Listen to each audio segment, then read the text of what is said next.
रोहन और गुरुजी ने अप्सरा की तलाश शुरू की। वे शहर के हर कोने में गए, लेकिन अप्सरा का कोई अता पता नहीं था।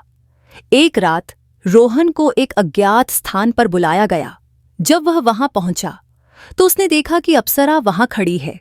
अप्सरा ने कहा, रोहन, मुझे खतरा है, मेरा दुश्मन मुझे मारना चाहता है। रोहन ने कहा, मैं तुम्हें बचाऊंगा, लेकिन तुम्हें मुझे अपना दुश्मन कौन है यह बताना होगा।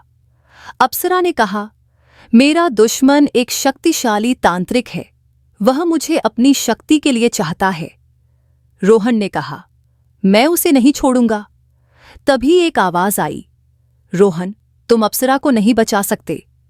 रोहन ने देखा कि एक आदमी खड़ा है जिसकी आंखें लाल थीं। रोहन ने कहा, तुम कौन हो? आदमी ने कहा, मैं तांत्रिक विजय हूं, मैं अप्सरा को अपनी शक्ति के लिए चाहता हूं। रोहन ने कहा, मैं तुम्हें नहीं छोड़ूंगा। तांत्रिक विजय ने कहा, तुम मुझे नहीं हरा सकते, मैं बहुत शक्तिशाली हूं।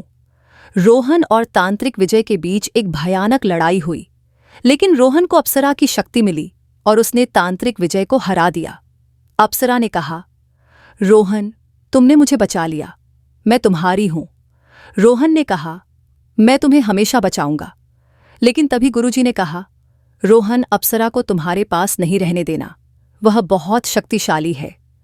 रोहन ने कहा, लेकिन गुरुजी, मैं उसे नहीं छोड़ सकता। गुरुजी ने कहा, ठीक है, लेकिन तुम्हें उसकी शक्ति को समझना होगा। क्या रोहन अप्सरा की शक्ति को समझ पाएगा? क्या अप्सरा का दुश्मन फिर से आएगा?